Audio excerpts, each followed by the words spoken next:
G'day everyone, welcome to the Critical AFL YouTube channel.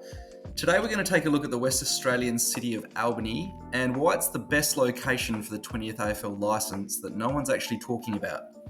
There's a number of reasons that make this location such an ideal candidate, but to present them we probably need to break the two reasons into categories. So the first one would be the case for the AFL to accept Albany as the next AFL team after Tasmania.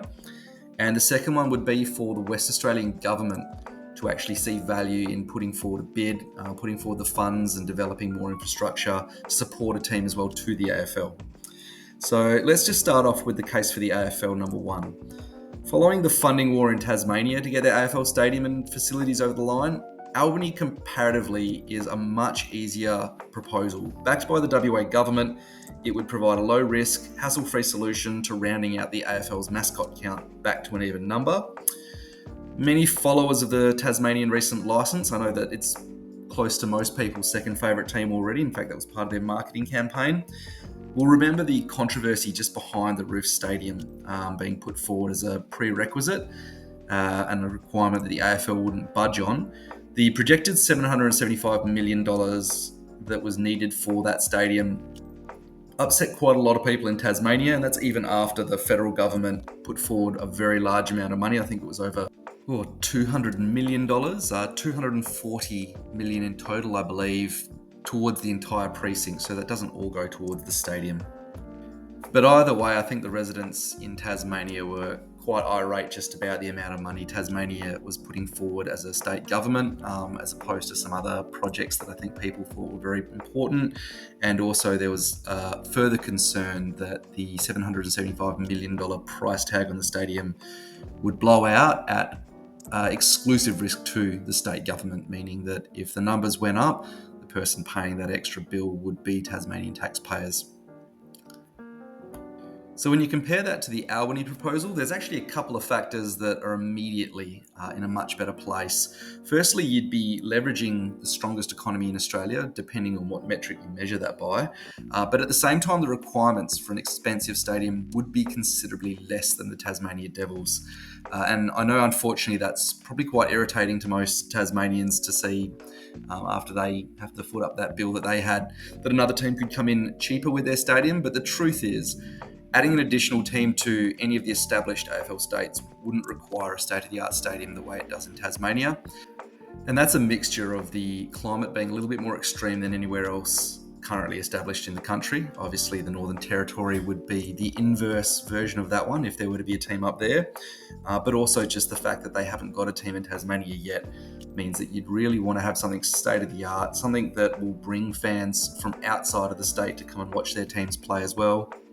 While I'm sure the Roof in particular was about shutting out some of the more extreme elements that you can get down in Tasmania. So I think that aspect of the proposal for Albany is also a strong reason why the AFL could decide to head in that direction rather than tackling another very difficult scenario like the Northern Territory.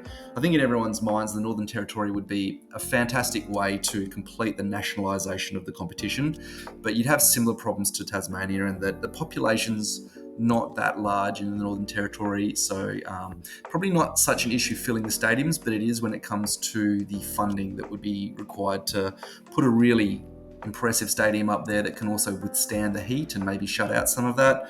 I know that that's part of the proposal, so you might find the AFL's a little bit fatigued by trying to fight through some of that resistance, and that now Tasmania's over the line, they could go with a much more hassle-free solution, which is what Albany would be.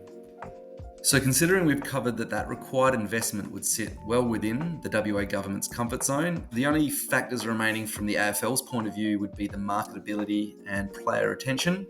A couple of factors there. It's a footy-mad state in WA, no matter where you put it. The fierce local pride of a country city like Albany would sell merchandise. It'd fill stadium seats like no game you ever see in Greater Western Sydney or on the Gold Coast. That's even after you ignore the fact that they paint their seats over there orange and red just to hide it.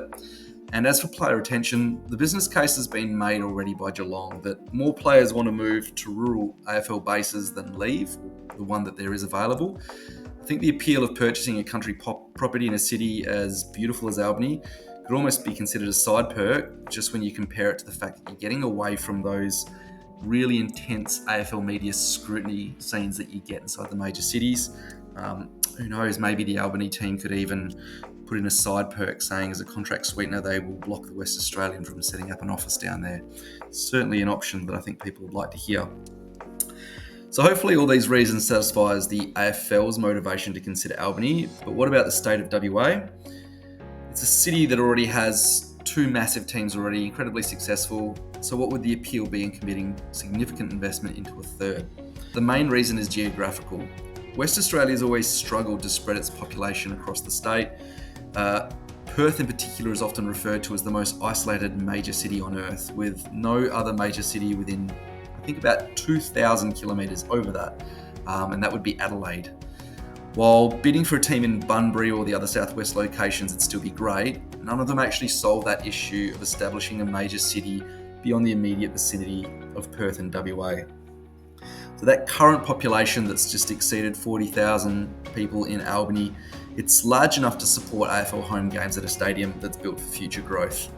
There's two ovals down there that are probably likely candidates. The first one would be Collingwood Park, which boasts a history of having an AFL pre-season game back in 2008 in front of 8,000 fans, while Centennial Park already enjoys, I think, a $28 million redevelopment that was completed in 2017. Neither of these football grounds actually have a proper stadium there, so they would require that investment, but like we were talking about earlier, you're probably just looking at a single tier stadium, just enveloping the ground, giving a bit of wind protection initially, and having the engineering design put in for further extensions down the track. So without pretending to know what the financial figures would be, it would very easily be a fraction of what you've seen in Tasmania. And the return on investment would be accelerated growth in a city that was initially founded on its potential before Perth became the capital of WA. Not only would an AFL team guarantee exponential growth in the state's south coast, but it would also justify more valuable infrastructure between the capital and the Great Southern, better connecting the state. So what do you think? Would you prefer to see a third AFL team somewhere else in WA? Or is the romantic appeal of a team in the Northern Territory the last piece of the puzzle in making the AFL a fully national competition? Let us know in the comments below what you think of Albany as the 20th AFL licence, and if it would be enough to get you looking at real estate down there. Also, while you're here, please consider subscribing to this YouTube channel, as we only recently expanded to the platform and every new subscriber helps us continue making video content just like this.